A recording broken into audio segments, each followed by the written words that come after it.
Seperti biasalah, kita jalan-jalan dulu tengok R&R Seremban yang baru juga. So memang banyak kedai, memang selesa. Lepas ni kalau balik raya, selesa lah. Sebab dia memang besar betul.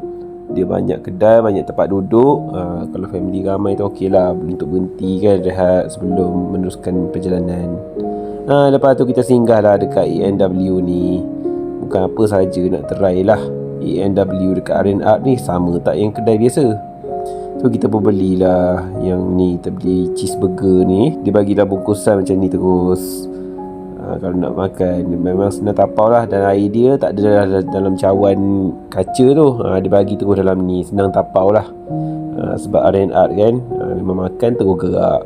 Lepas tu kita tengok pula ada teddy bear baru ni. Ada 4 jenis. So kalau siapa yang nak buat collection tu, bolehlah beli. Tapi harga sebiji boleh nampak sendirilah. Fikir-fikir kan.